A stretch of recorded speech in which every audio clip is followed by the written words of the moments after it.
so good to have you with us today. As you may have heard, Microsoft is changing the way we work in an unprecedented way, and Power Apps is definitely a part of that. Before we dive in, we will go over just a bit of background about JourneyTEAM. If you haven't met with us before, here's a bit of info about us. And here are some of the awards. Oops, got a little too ahead of myself. Here are some of the awards and recognition we've received over the years, including the Microsoft Inner Circle, which only the top 1% of Microsoft partners achieve. And here is where JourneyTEAM can most assist with Microsoft technologies. We've got a lot of expertise across a lot of the Microsoft tech stack. And then here are our presenters. I already introduced myself, but I'm Shay Drake. With me, we have John Flagg, a director at Microsoft involved with Power Apps. Corey Moore, representing BYU Idaho and how they've utilized Power Apps. And Colby Beck, our own resident Power Apps expert here at JourneyTEAM. Now, here is our agenda for today. Before I hand things over to John, I do want to mention that at the end of this webinar, we'll be sharing a survey link. If you fill it out, you will have a chance to win a $100 Amazon gift card. So stay on until the end if you can for that chance to win Amazon gift card. We will also be emailing this survey link out. All right, John, as someone in the know at Microsoft, I'm excited to learn a bit from you now. Great. Hey, thank you so much. I am very excited to be here with our wonderful partners from JourneyTEAM. And I just wanted to take a couple minutes to actually just set the stage and really talk about what's happening. And I kind of call it this transformation that people have had in this journey to what we call low code 3.0. And you're probably thinking like low code 3.0. What is low code 3.0? But it really comes from some defining transformations that's happening that companies are trying to solve problems. And these problems kind of fall into some strategic transformations that they're going through, which is if you think about the old world and what people are trying to do with low code, and I'll kind of describe this low code journey in a second, is I'm a business user and I've got a problem I'm trying to solve. And I get my Excel spreadsheet or I get something that I have to be able to figure something out. And I'm kind of dealing with my project. And then somebody else does something with, heaven forbid, an Access database, if those are still around, and some SharePoint sites. And really where we're seeing this journey and one of these trends that are out there is that companies are trying to drive more and more innovation. And they need a tool to drive innovation. If you start thinking about inside of Microsoft, we drive innovation through this thing that we call a hackathon. We give people closest to the problems the ability to create ideas and tools to create those ideas to move forward. The other thing that we see as far as a trend around strategic transformation is this siloed information. I have an ERP system. I have a CRM system. I might have another database that's out there, and all these information is kind of siloed. And where the magic really happens, or you think about what low code does or what that Excel spreadsheet does, is it actually turns around and it unlocks the value in between. I'm taking something out of this system. I'm putting it in an Excel spreadsheet to make a decision or do another process. And then I'm taking that information and putting it somewhere else. So these are some transformational trends that are out there. The other thing that's different that we're seeing right now in this emergence of low code and why people are very interested in this, and some of the great examples we're going to see, is this meshing that's happening between, I call, citizen development and professional development. If you think about it, those worlds were very kind of separate. So you'd have your professional developers out there, helping modify their ERP system or building something really specific. But then you'd have those citizen developers, people like me actually, that are out there using the Excel spreadsheets and the other things to solve business problems. And bringing those two things together is incredibly important in these methods that are happening in these new participants. And then I'm sure everybody out there has heard a lot of the announcements around ChatGPT and generative AI. Well, now what you're seeing is humans and AI working together to actually turn around and create solutions. And it is completely redefining the world and redefining the game. So the other trend that I'm going to talk about before I talk about this journey of low code that's in thing is kind of what is happening as far as these high impact outcomes that people are looking for. People are trying to take this idea and putting forms over data. How do I take intelligence and infuse it everywhere? If we think about it, if I think about what some of our leaders talk about is the fact that data is everywhere, right? We're creating data left and right, but data is only valuable if you can actually pull the knowledge out of it. And when you pull the knowledge out of it, you have to take action. And all those things together create this idea of forms over data. The other term that you're going to hear, and we're going to talk a little bit about today, is RPA, or hyper automation, right? The ability to take processes that people are doing and free those people up to do other things, be able to enter that information. And then, really bringing all of these solutions together. So let me talk to you a little bit about the journey. And then what I'm going to do is I'm going to take it over to Colby, who's going to actually show you examples of how this comes to life. And we even have a customer here that's going to really show you what they have done, which is really exciting to see.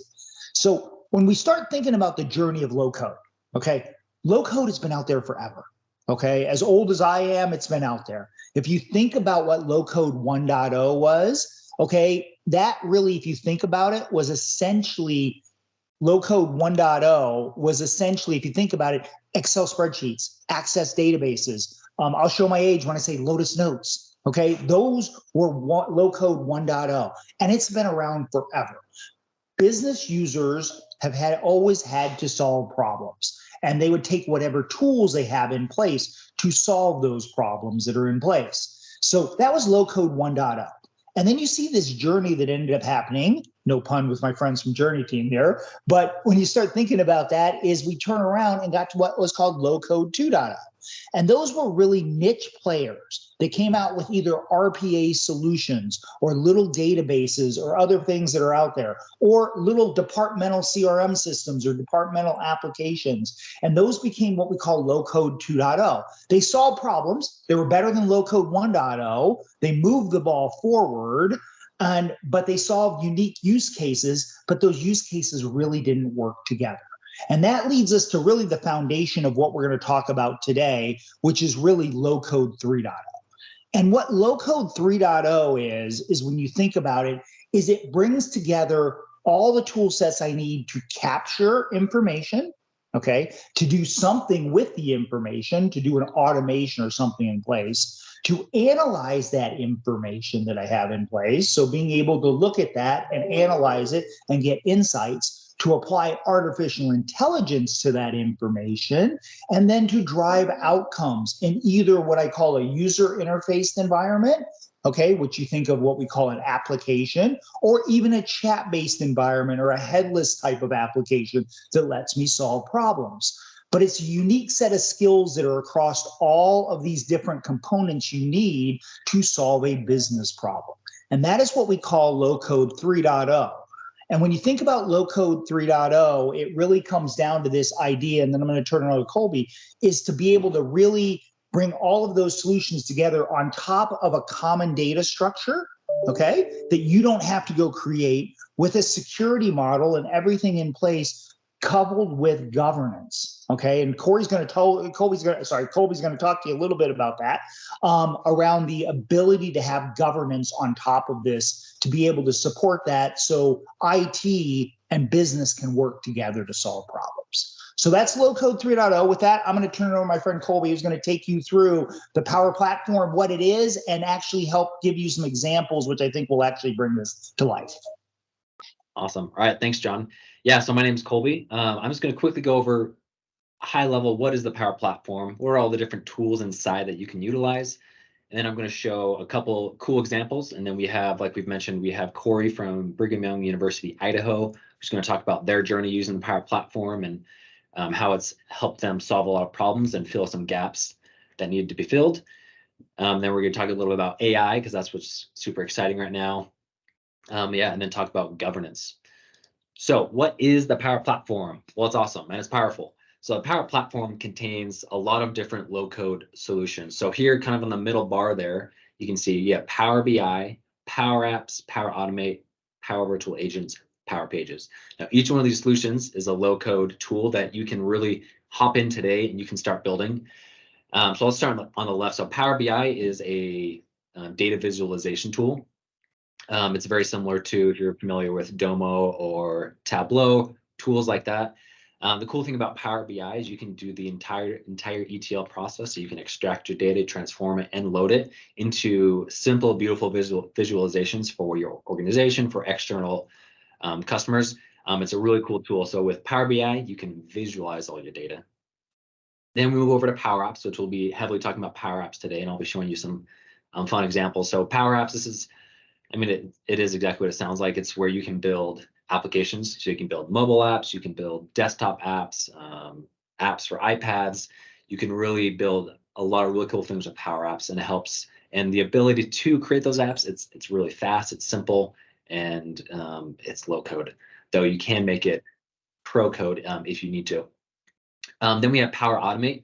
Power Automate is a tool that you can use to automate your workflows, automate processes. You can trigger things to say, hey, if we get a sale and we get a new invoice into the system, I want to take that invoice, put it into my database, extract the data using AI, and put that data into another database. So you can do all sorts of things with Power Automate. You can send emails, alerts.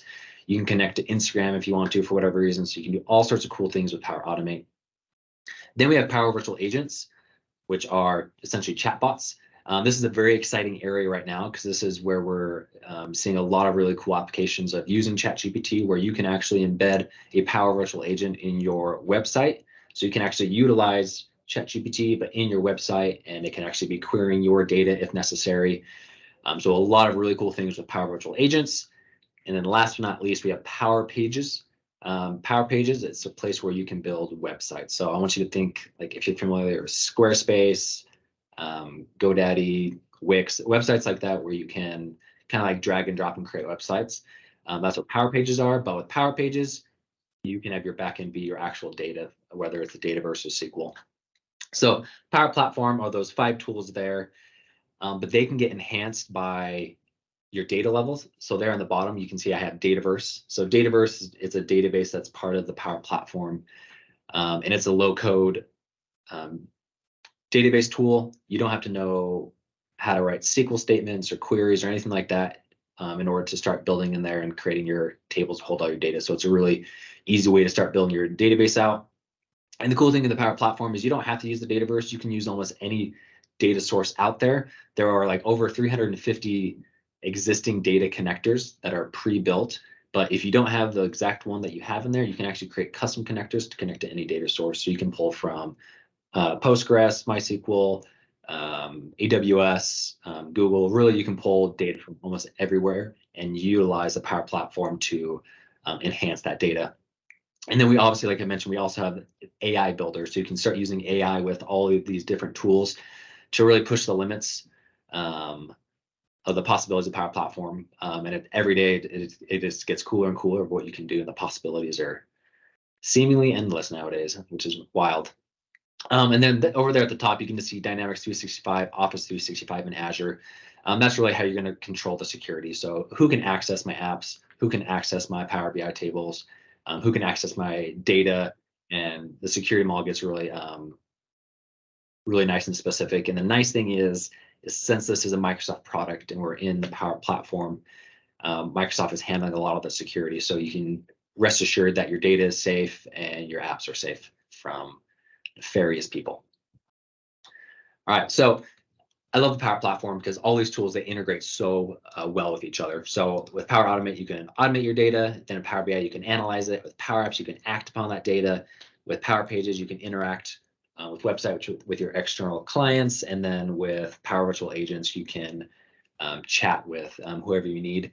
And then all these apps just revolve around whatever your data source is. So in this case, I just have the Dataverse, but it could be any data source. So all these tools, when you use them, you can almost solve any problem, I would say. The sky's the limit, which goes to my next slide, which is your creativity is really the limit of how crazy you can get and how many cool things you can do with a Power Platform. There are so many different connectors and resources available of what you can build upon. You can integrate Power Apps with HoloLens if you want to be super cool. You can do mixed reality. You can connect with IoT devices. You can do geospacing.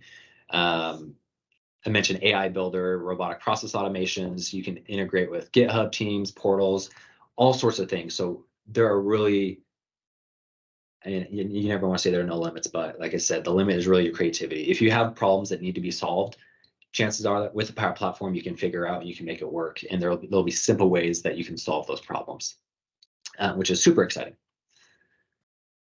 So now, yes, John, you want to say something?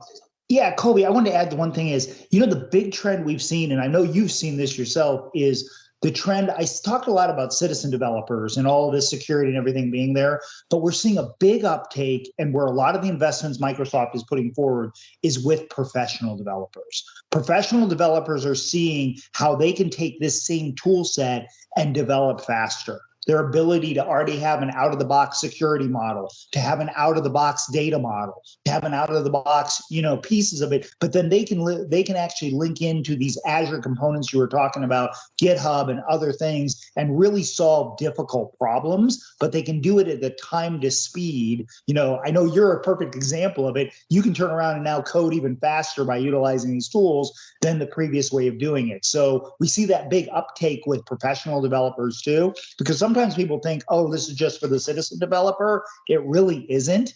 And that's where you see a lot of Microsoft's investments that are in place right now. Yeah, thanks, John. Yeah, no, that's a really good point. The Power Platform, everyone's empowered, citizen developers, pro developers, and you can do, like I said before, like a lot of really cool things. You can really push the boundaries with the pro developers, or you can also keep things really simple for your citizen developers.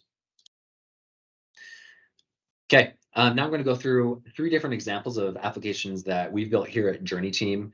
They're kind of increase in complexity. The first one is going to be a really low complexity application that we built, and I'm actually going to show you what we built, kind of talk about the problems that we were solving, and then I'm going to actually share a different screen, and I'm going to build it in hopefully 30 to 60 seconds and show you just how quickly and easily you can actually create apps and get them deployed to your organization. So this was this app that we built was for a company called AgriSource, and they have a farm in England. And that farm in England, they were in the business of moving commodities from different stores and different customers. And their old way of keeping track of those movements of commodities was they had a little piece of paper where the truck driver would drive onto the scale, they'd fill out this piece of paper, they'd hand it to the person there at the scale house, then that person at the scale house would hopefully eventually get that piece of paper to the office for where it could get put into an Excel. The process worked, but as you can imagine, there's a lot of variables when you're writing things down on paper. Handwriting, did the paper get lost? Did the paper get blow away in the wind? There's all sorts of these different variables that were tricky. So what we did is we actually created this Canvas app that you can see here on the screen that's kind of moving through. That this is an application that all the truck drivers now are able to have on their mobile device on their phones, where they can actually go in. So when they roll up to the scale, they can actually say, hey, this order, the commodity in my truck, it's for this purchaser, this contract is from this region, this is the collection points, it's from the store. They're able to fill out all the data that they need. They're able to connect it to where all the contracts that they need, put in their final weight, and then once they hit save, that data is actually stored in the Dataverse, so for admins to see. So on the next screen here, I'll actually show you the admin view. So we had kind of these 2 apps. One was the mobile app for the truck drivers that we simplified. So all they had to do is just put their information in, hit save, and they're on back to work. And then from an administrative standpoint, we created an app. This is called a model-driven app, another type of power app where they could see everything that was going on. They could see all the new tickets. They could dive into the details of each ticket. They could make sure that tickets were attached to the correct invoices and the contracts, making sure that everyone was able to pay properly. So this was a really quick and easy solution that we were able to spin up using the Power Platform. And I'm actually going to, like I said, show you how you can quickly do this. So let me just share my other screen over here. Okay, so right now I'm at make.powerapps.com. So this is the Power Platform. This is where you can actually go to build your apps and build your tables and your flows and all that stuff. So I'm just here in the Home tab. Also, this is, if you were right now to navigate to make.powerapps.com, if your organization has a license, chances are you'll be able to get in here and you could create an app. If they don't have licenses, they'll say, hey, how about you sign up for a free trial? So you can actually get in here and start testing things out. Okay, going fast. So quick little prerequisite, I have already built out my tables. So my tables that these apps utilize already do exist. So that was a little prerequisite for what I'm about to show you. But so what I'm going to do here is I'm on the Home tab, and I'm going to say I want to build an app from the Dataverse. Like I said, the Dataverse is just a database and the tables I've already created. So I'm going to connect to the Dataverse. And in here, we can see all the different tables that are already existing inside my Dataverse. And if I scroll down here to tickets, this is a custom table that I built. We can hit connect. So right now the Power Platform is doing its thing and it's building me a application. And it's just going to take just a few seconds here. So what you're going to see built here is a 3-page app that will allow users to create tickets, view those tickets, and edit or delete if they need to. So I'm going to just play up here in the top right-hand corner. So like I said, this app's already created. Since my data table was already built, is a scaffold of this app. Now, obviously, it's not the most beautiful of apps, but it works right now. So let's go in here. Let's create a new ticket. Let's say that my final weight was 500 pounds, and then the commodities that we're dealing with today, let's say it was wheat. I hit check. Okay. Now, just to kind of show you how quickly we can change things. So right now, this is just showing the ID, but let's say, you know what, I don't want to show the ID. I actually want to see the commodity and variety that was shown here. So I hit play. Let's change the sorting here. Let's see if we can find our little wheat somewhere in here. Wheat. There it is, wheat. Okay, now let's say, oh, actually it wasn't wheat. So I want to go in here at it. Let's say actually it was potatoes because I'm from Idaho and I do love some good potatoes. And just like that, I was able to update that. So that took what, 30 seconds to a few seconds to create that application. And right now I could share this app with users in my organization and they would be able to enter data. Really, in this case, it's specific to commodities, but in your organization, if there's any really simple data collection process that you're going through, let's say that you're having users go into Excel and enter data. Excel's great, but it's not the best place to store your data. It's not a database. Let's say you want to kind of control what users are actually entering. You could quickly just spin up one of these apps and your users are off and running, able to create all of those entries. Okay, so I'm going to go back. I'm not going to save this app. Now let me show you how easy it is to actually create the administrative app. I'm going to go to new app here, hit model driven app. I'm going to call this admin. So this is creating what's called a model driven app. And we have to give it a unique name. I'm going to call it admin2. I'm going to hit create. So what this is going to allow me to do is select the tables that I want in my app, just like that previous app I showed you. But in this one, we don't really have to worry about the UI too much. We don't have to worry about making things look pretty because this type of app handles that out of the box. So if I hit add page, I'm going to hit Dataverse table. I'll obviously have a lot of different options here. But if I go to my tickets, I'm just going to add just that one table here. I'll spin that up, boom, and just like that, we have an admin app where they can see all tickets, no matter who created them. They can go into the ticket. They can see all the data that was entered. They have full delete access, anything that they need to do, and that app is ready to go. So as you can see, that was super quick and easy. Like I did mention, the prerequisite is I did have my data table created, so you do have to make sure your data source is good to go. But when it comes to creating simple applications off your data, few click of the buttons and you're good to go. Like, so this app right now, I could share it with whoever my admins are and they'd be able to go in here and start managing tickets. Okay, so let me switch back to my slides here.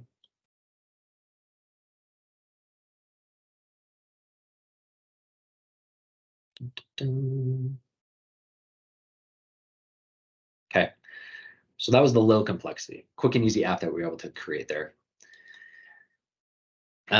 So now I'm going to show you a little bit more complex, not too crazy of an application here. So this app that you're seeing right here, this is Microsoft Sales Hub. So this is a Dynamics 365 app that is used to manage sales pipelines. It's a fantastic app that Microsoft built. It's ready to go out of the box. You can obviously customize it. But if you look at this app, you're like, okay, this is beautiful. This is awesome. But there's kind of a lot going on. And if we want our salespeople to have a very zoned in or a very exact user experience, like we can simplify all this UI using a different Power App. And so what we actually were able to do is we created this app that's used for tablets, and we actually just put in just the things that the salespeople actually need. So over here on the left, we have all the contacts that the salespeople need to worry about. When they select the contact, there in the center, we can show all the data that the salesperson needs to see related to that person. We can see any cues or tasks related to that contact. And then over on there on the right, they can actually start typing in notes related to that contact, and all salespeople can see those notes. So this is kind of a cool way to show how you can really control a user's experience with the Power Platform and like what they actually consume. Because as builders, as admins, as users, we want everything to be simplified, as simple as, or all of our processes to be simple, and making sure that our users have good experiences is critical. And sometimes we need to give our users a very specific experience. And so with Power Apps, we can control that. We can get very nitty-gritty with how we make it look and how we want it to behave. And so as you can see here, that's what we were able to do. And also the cool thing with this app is originally this app was a event management. So we had this app working where on the left you'd see the contacts and you could actually check them into different events. So this is another cool thing, is you can really shift your app to do anything that you want, and it really didn't take long to tweak this to work for something else. So you have so much flexibility with what you can do. And so far, everything I've shown you, I should say, I would consider citizen developer status, because there hasn't been any custom dev, no custom plugins, no custom JavaScript. Everything has just been, for the most part, out of the box. Just a few like UI tweaks, but everything has been in the citizen developer realm, which is super exciting because we want our citizen developers to be able to build what they need and just hit the ground running. Okay, which that now brings us to Brigham Young University, Idaho. So on the call, we have Corey Moore. So Corey and I, we've been working together for the last few years. Corey's awesome. So I'm just going to turn the time over to Corey so he can talk about how the Power Platform has kind of enabled BYU Idaho to solve some problems, fill some gaps, and change some lives. So Corey. Awesome. Thank you, Colby. Hopefully you guys can hear me well, and I appreciate the opportunity to be here today and to just share with you a little bit of our journey. We do have a few screenshots that we can show you in just a minute. I don't have much more, and I can't demo a lot of it because of federal law. Federal law with higher education will kind of tighten down. But I just thought if I just talk about it, a few years ago now, it seems like yesterday, but it's actually going on about 2 years. We wanted to change our grading model and how our instructors interacted with our students. We are starting to reach a lot more international audiences with our classes, and we wanted the teachers, the instructors, to have more times dedicated to students. So we wanted to change to a centrally managed grading platform option ability. When we looked in our learning management system, we discovered very quickly that was not possible. When we did a quick product search, we found, again, pretty quickly that there was no product built to centrally grade these items submitted by students. And we also needed to keep in account scalability and the ability for us to deploy any solution we found, not only here domestically in Idaho and the United States, but we also were looking at contracting employees across the world, including the Philippines, Brazil, and Mexico. So we were fortunate enough. We've worked with Power Apps and with Dynamics in the past, and have had other probably smaller, much less complex projects. And we decided to go ahead and move forward with this platform, and it solved a lot of problems for us. It's a very agile environment. It allows for us to bring our needs as a customer to our partners, both Microsoft and JourneyTEAM, and together quickly. I do consider myself one of those power users, but I am by no means a developer or a coder. But that's the beauty of Power Apps, is we've been able to, as a client, work in this environment and dev out and get what we need. And it solved our problems. We do centrally managed grading. We handle hundreds of thousands of submissions a year. And we do this through a couple of custom components that we've built out on top of this really easy to use, flexible platform. And I think Colby's going to walk us through some of these, and I can provide some insights as well as we go through a few of these screenshots here. Yeah. So when Corey mentioned gaps that their current LMS system had, I just want you to think about, like, in your company, you're probably using software solutions to solve some of your problems.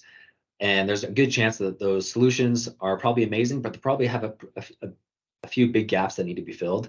And so that's exactly what we did with BYU Idaho's LMS. it's a great software. It does what it needs to do, but since they want to do the centrally managed grading for these large courses, they needed to be able to control the queues of all of their graders. So what we did is we created this application here. And like I said, and like Corey said, we have blurred out names just so we don't get, sued. And what this allows is for the grader there at the bottom, they can hit load queue and actually just brings in the submissions that they are allowed to grade. So for the courses that they're assigned to. And what this does is it helps stop duplicated efforts. So graders aren't grading submissions that someone else has already worked on. They only grade what they're supposed to grade. They're able to categorize it. Was it graded okay? Was there plagiarism suspected? They're able to go through all those different processes. They're able to see everything that they've completed. They're able to see all the sections that they're assigned to, and they can also see all their communications. And now what we're actually doing in here is we don't actually grade in our tool. This just manages the queue. They actually do the grading in the LMS. So we're actually able to link with that software and send data back and forth. That way everything is up to date and all the grading takes place where it's supposed to, but then we're able to manage the queues over here in the Power Platform and in this Power App.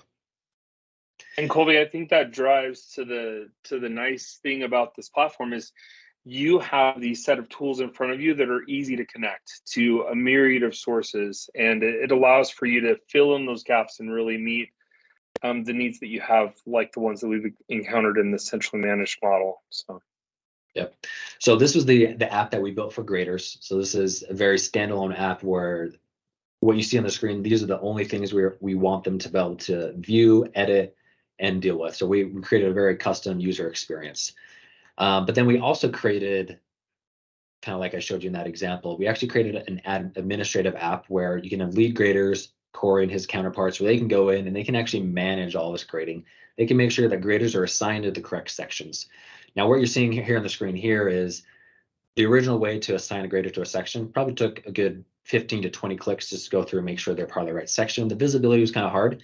So with what you're seeing here is a little custom UI we built. We were actually able to simplify that process to just down to a few clicks. I did do the math. I haven't told Corey this, but it's saving each person about 2 hours of time per grader to go through and have to just to simplify the user experience here. So we were able to do that within this app. And then this is kind of highlights how with this type of app here, lead graders and admins have a very detailed view of what's actually going on with all of the grading, and it allows them just to manage everything. Because the more graders you have, there's just a lot of variance and things that can happen. So you need admins to be able to have a quick way to be able to get in, debug, and be able to fix problems. Yeah, and in our experience, we've really enjoyed how we can have the right user in the right place at the right time. The level of complexity or the amount of information that we need a user to see, we have a lot of control and flexibility over that. And the customability of those Canvas apps really help us because, right now we're just delivering in English, but soon we'll be switching over to Portuguese. And it's not hard for me to spin up another version of that app and get a Portuguese version going so we can use it for Portuguese graders or for Spanish graders down the road. Really, we have identified that product that fit that need that we have. And not only just this need, but it's helping us recognize what other gaps do we have in our organization and can we bring to this tool set to enable us to connect to those data sources and really level us up. I think what we're most excited about is how can we use AI to even take this to a higher level, right? We want to see, can we take some of these cool tools that are on the horizon and power up and make it even more efficient and effective in our organization? I'm positive we'll be able to do that and look forward to it. Yeah, same. Yeah, we're also excited for that. So appreciate that, Corey. Yeah, no, this has been a very good example of how with Power Platform, because businesses change, requirements change, like everyone's companies, there's always everything's always in motion and flex, and you need that flexibility. You need a tool that is flexible to handle that. So with this, if anything ever changes, if we needed to switch things around, we have that ability to do it relatively quickly. Obviously, the more complex things get, there's things you need to consider about making sure things get deployed properly. But we really are able to make those changes on the fly, and it's been a huge benefit to be able to. So Corey, thank you for joining us. Unless you have anything else to say. No, I'm good. Thank you, guys. I appreciate it. Yeah, thanks, Corey. Okay, So now let's talk a little bit about AI and what's currently available, what you can use right now, and then also what's coming here in the short future. So right now, I mentioned AI Builder before. So just here on the screen, these are a bunch of different ready to go AI models that you can start using in your organization. So up there in the top left, you can see extract information from invoices, or extract all text and photos and PDF documents, extract information. What else what other cool stuff we have here? Detect custom objects and images. So all these things are ready to go. I believe there's a sentiment analysis tool there where you can detect sentiment. So in the past, if I was to say, hey, you can build this AI model, that would sound pretty terrifying, because first off, what do I have to train? This isn't a dog, this is a computer. What does that even mean? But the nice thing about AI Builder is all you have to do is click, hey, I want to start extracting information from invoices, and it walks you through the process of how to get that set up, whether you're using that in a Power Automate flow or in a Power App. It's going to walk you through the process, and it's going to be just like everything else, that low code experience where you don't have to be an AI or machine learning expert. You can just go in here, and all those AI experts and machine learning people, they've handled all the complexity, and they've just delivered to us the simplicity of just what we need to get things set up to go. So right now, if you were to go into make.powerapps.com and go to the AI section, this exists right now, and you can start using this, which is super exciting. But now, what's to come?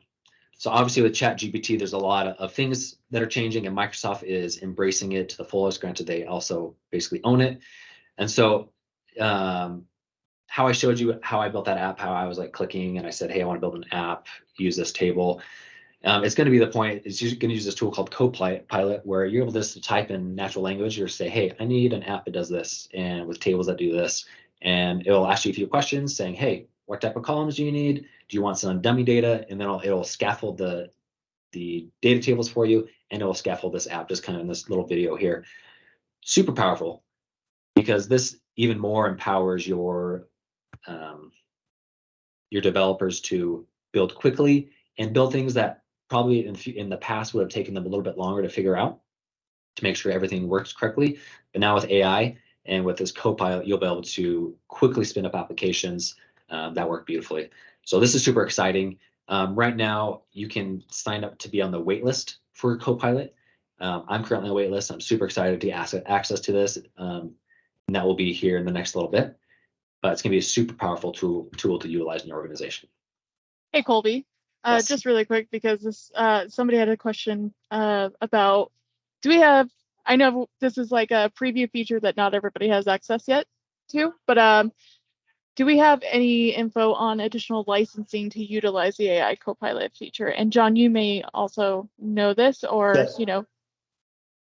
Yeah, I was going to sit there and say, I'll add in is we're infusing Copilot into the solutions that are out there. So for example, if you have a per user Power Apps license, or you have a Power Virtual Agents license, that will all be part of the license that is already there. You may not see some of those capabilities in some of the free versions that are out there. But as far as any of the licenses that you have that are in place, our idea is to make things better. It's not like turning around and, here we're adding something like we're seeing essentially Copilot features going into Office. They'll be part of Office. Now, if you're looking at some of the Viva suite and some of the other suite, there are additional costs associated with that because you're bringing more of those capabilities of the suites to the market. But in general, and I want to make, I think Dylan asked a question, I think a generalization, or Hunter, is that generalization, it's in general going to be built within the products that you already own. Awesome. Thank you for answering that. That's great news. Yeah, appreciate that. And the nice thing about that is that keeps things very simple for you. If you're already paying for your licensing, you're good to go and change the world with AI, which is super exciting. Okay, now I want to talk a little bit about governing, because obviously if we have citizen developers building apps, if we have people using AI to create these apps and these tables, like we need some sort of control. Like we don't want things to just get crazy and like thousands of apps being built everywhere that some do cool stuff, some don't do anything at all. Like we want to make sure we can manage that. So to understand governing, we kind of have to understand who are our actual users of the Power Platform. So there are three basic groups. There could be more, but at a basic level, we have our admins, we have our developers, which includes citizens and pro developers, and then we have the users. Now, obviously, everything that we build is for the users. It's to provide a specific experience to help improve lives and jobs and all that fun stuff. So, but these are our 3 different groups, and for each one of these groups, there's different things to consider. Now, this isn't a comprehensive list, but this is just kind of a high-level list of, if you identify as one of these users, if you think, you know what, I think I would be an admin, these are things we're going to talk about, and then we're going to go on to developers and users. So if you're an admin, first you need to understand, like, how am I going to roll out the Power Platform? Are we going to have anyone can develop applications, Power Apps or flows? We're just going to use citizen developers, anyone can do that? Or we're just going to have a specific dedicated Power Platform developers where we say, hey, build this, and they build it, and it's this very controlled process. So you need to figure out how's your organization going to approach it. Depending on that approach, how are we going to license people? What are the implications of licensing? Security, like who will be using the data? How will the data being used? Who's using these apps? You need to consider these things. And also, like, how can we control tech sprawl? Like, how do we make sure, like I mentioned, we just don't have thousands of useless apps or apps that we actually don't need? Like, how can we control that? Like, who's building apps? So these are all things that admins need to consider when you're rolling out the Power Platform.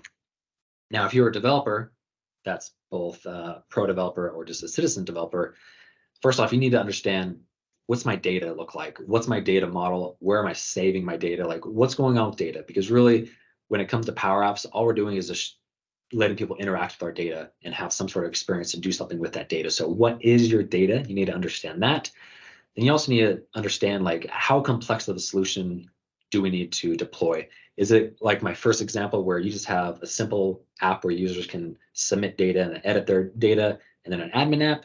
Or is it going to be like, we need a super complex or simplified application? Or do we need to go to the BYU Idaho level where we have flows, multiple different type of apps, custom JavaScript, custom plugins? Does it need to be that complex? Is it that hard of a problem to solve? So you need to understand how difficult of a problem is am I solving? And then you also need to know how many users are affected. If you're building an application for 2 users, the downside of the app being down or making a mistake isn't that big. But if you have thousands of users, you really have to consider, okay, how am I rolling this out to these users? If I need to make an update, how do I need to go through that process? So as a developer, these are all things that you need to consider with the Power Platform. And you could say for pro developers, these are considerations you always need to have.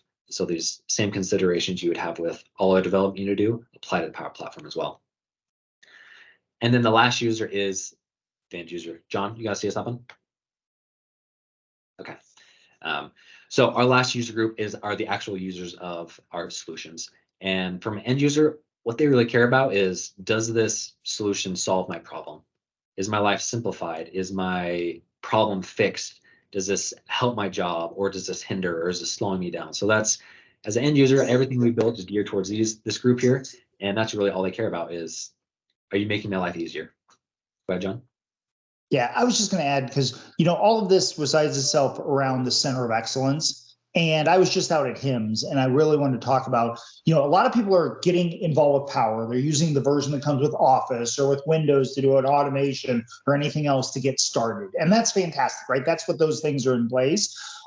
Really what Corey's talking about here at governance, Colby's talking with governance. I see there's a Colby and a Corey on this call, and I keep confusing the two. So my apologies there, Colby, is that governance is key. It's kind of like the foundation of the house. Okay. And he's going to talk here a little bit about what it is. But, if you don't build a solid foundation, how do you build the rest of the rooms of the house? And kind of the analogy that I put in there is, if I build the foundation, I have it in place, I might actually have a room that I'm going to build myself, right? I.e. a citizen developer. So I'm going to turn around and I'm going to build this room because it's pretty straightforward and everything else. But I might have another room of the house that I need to get a contractor in. Okay, I might need to call my friends from JourneyTEAM. I might have to get some of my professional developers because it's a very important room that's in place. But it's all built on top of this foundation called the center of excellence. And I think what people don't understand, and Colby, why don't you talk about this, is sometimes people think, wow, this is something really, really big, and it's going to take a lot of time and a lot of money. But it's something that I was actually at HIMSS and I was telling several CIOs, I said, you need to look at this. You need to do this. Because if you don't do this, you're going to regret it later. So I'll turn it back over to you and why don't you talk a little bit about this, because I think some people hear this and they go, oh my gosh, this is, how do I do this? It's going to be, it's a massive project, and it's actually surprisingly not. Yeah. So the Center of Excellence, so if you're an admin, all you have to Google is Center of Excellence Microsoft, and all the documentation will pull up. But the Center of Excellence is a tool that Microsoft built, and I'm going to say builds because they continually update it and improve it about every 3 months. And what it is it allows admins to know who's building apps, how many apps, what data sources are those apps using, how many flows do I have, and how many environments. It helps you manage the entire Power Platform, and it makes it so there's visibility into everything. So it's no longer this big scary thing of, I don't know what's going on, can't see, I have no visibility, to all of a sudden you know exactly what's going on. You have control of everything that's going on, and you can have that visibility that you need. And the nice thing about the Center of Excellence, it does not take long to implement. It is like a package that you can install. It doesn't cost money. You can just install it to your environments. It takes between 4 to 8 hours to implement. That's good to know. It's something that JourneyTEAM, we can help you install, but there's also excellent documentation out there where you can go and you can just follow the steps and install it yourself.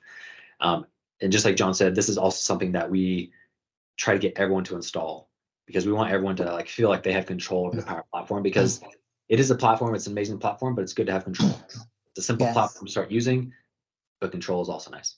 Yeah, and Colby, what I was going to add, I was listening to Charles Lamanna, who had the creator, the father of the Power Platform, right? And what he talked about the Power Platform that's really interesting, and what this Center of Excellence allows you to do is, if you think about our mission statement at Microsoft, to empower every person and every organization on the planet to achieve more, this is the one solution we have that really embodies our mission. If I'm a citizen developer, I have the ability to actually solve a problem, do something more that's out there. If I'm a professional developer, I can help my organization do more. And this knowledge of who's building apps, if you think about it, one of the problems that people have is there's a shortage of professional developers. Every company is becoming an IT company that's out there. So if you think about it, if you're a citizen developer on the call, it has the ability to actually change your career. I've watched people that were admins. There was an incredible story of literally this lady that was in the purchasing department that was 60 years old that started building apps. And she's now a professional developer and found her next career for the next 5 years of her life.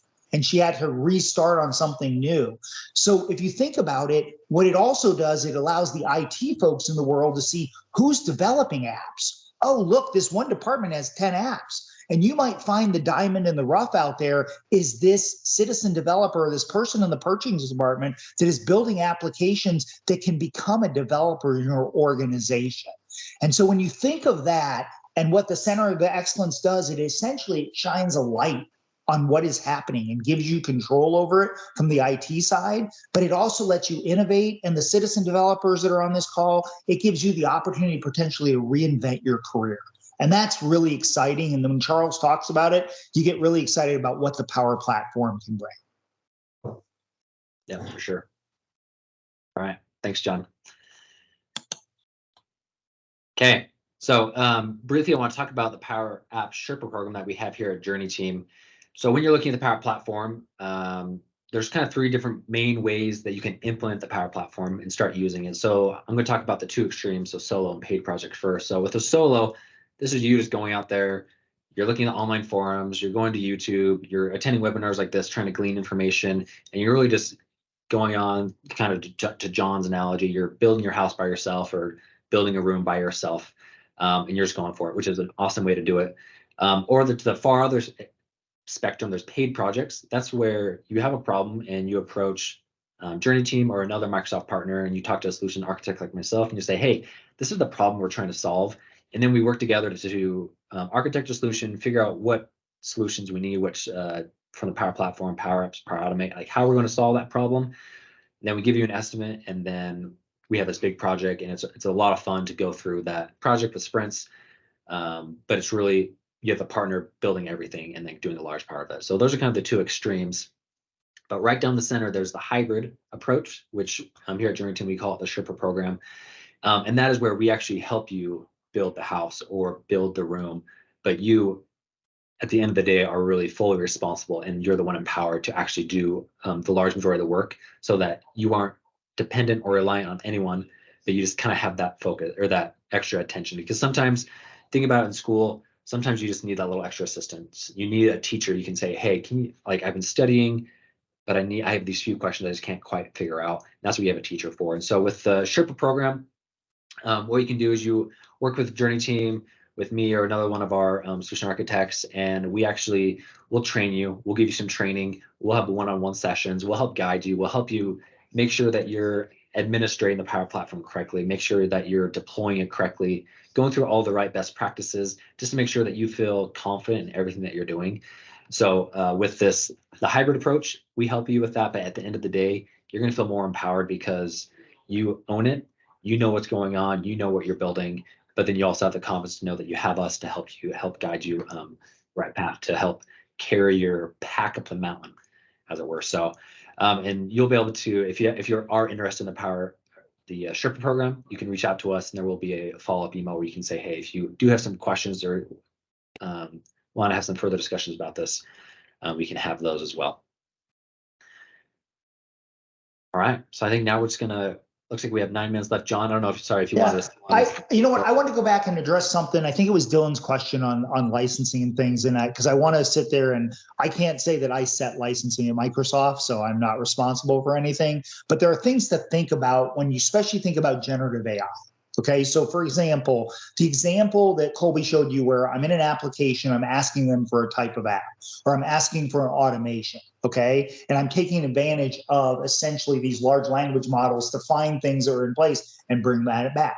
Those things you're gonna see included, within there.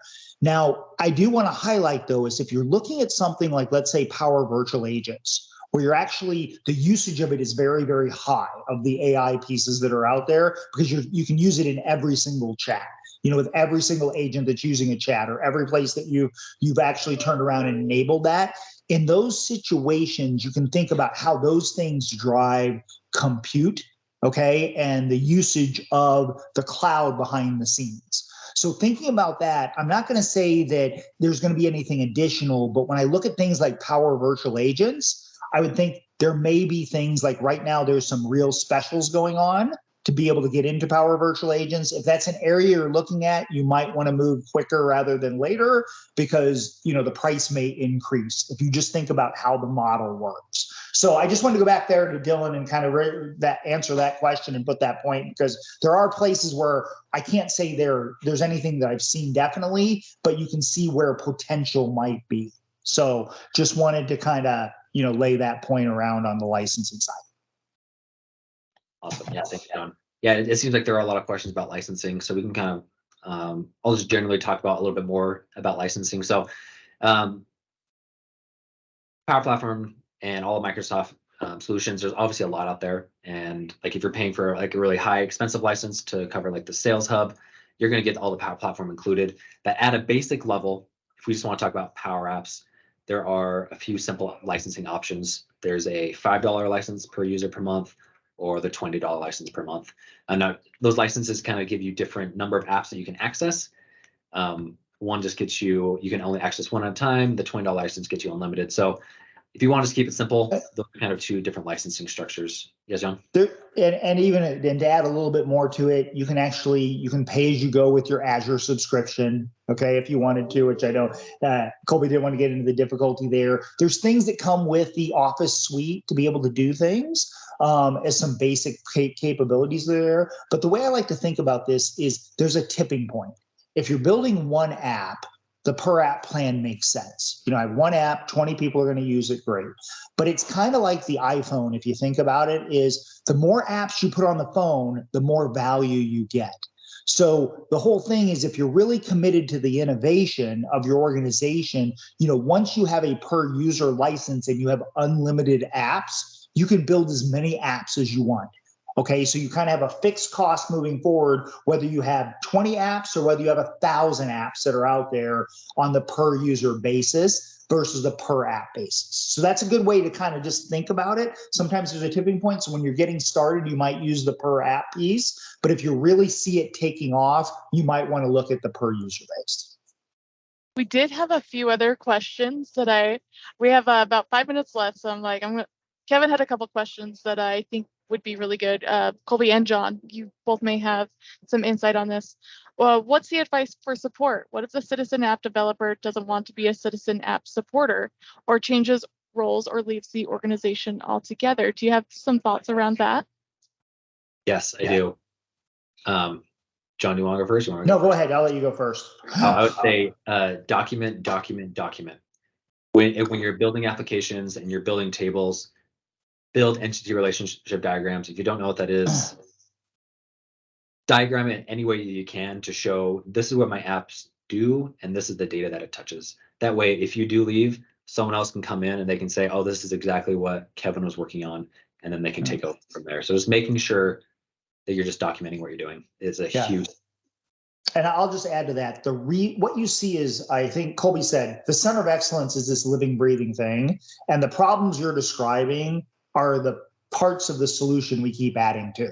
So it's the problems when you think about that ability to be able to sit there and deal with what we call orphaned apps that are in place. The ability to control apps. The other thing you might have heard the term called managed environments. How do I create this safe environment to let citizen developers play in and not just drop things into production?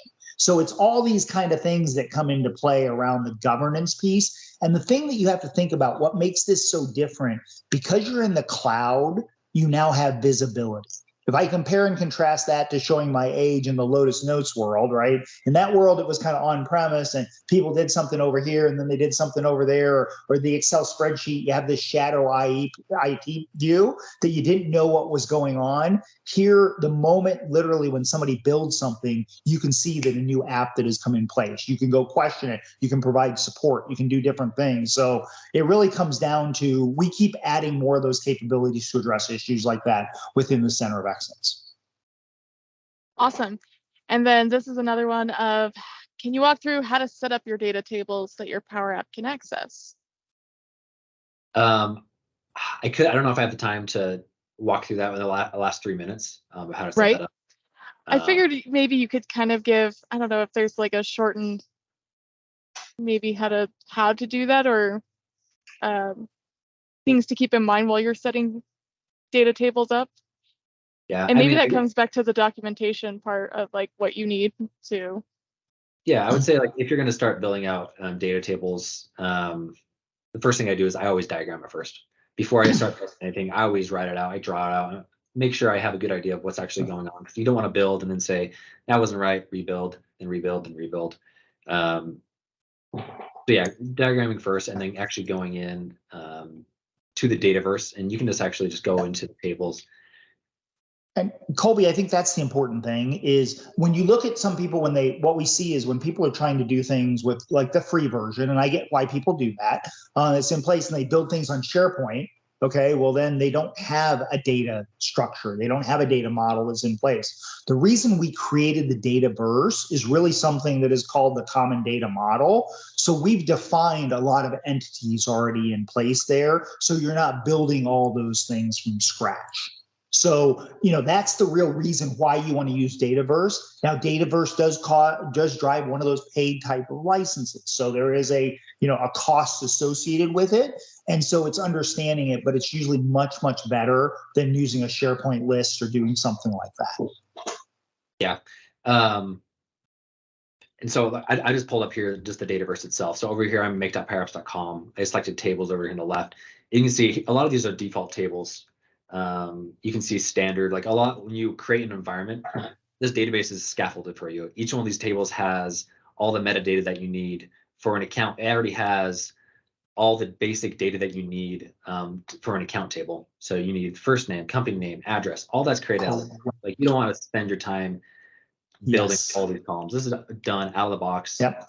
Already handled. And then you can extend that, Colby, right? I mean, that's the beauty of it. But the whole thing is I walk into companies all the time and I ask, well, what's your common data model? And they go, well, that's kind of my ERP system, maybe-ish kind of thing, right? Or whatever it may be. And they don't really have one of these. And if you think about the power of Dataverse, literally sliding a button, you get all of this that you're showing right here today. And now you can extend off of this versus building it from scratch.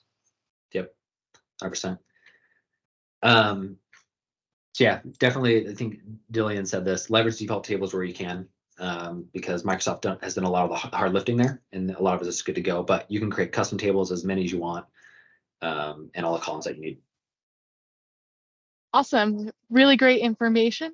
We are at the end of our webinar. So I want to thank Colby, Corey, and John for sharing such great information and your experience around Power Apps.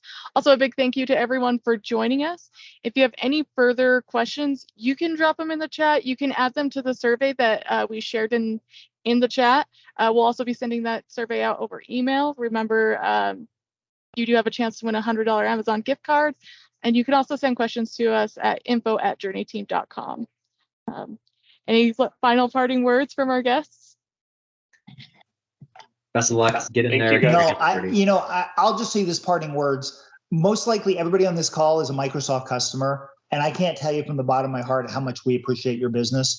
We're doing a lot of work to bring innovative products that work together. And I think that's the value of the Microsoft platform is I call it this integrated innovation, but definitely appreciate your business, appreciate you working with us. And we appreciate our partners like JourneyTEAM that are so fabulous that are out there helping customers solve problems like Corey gave examples of to be able to move their businesses forward.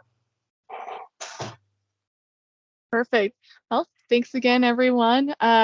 Feel free to reach out if you have questions around Power Apps. Colby's pretty much a genius. So we'll talk to you all later. Have a great one. Thanks, everyone.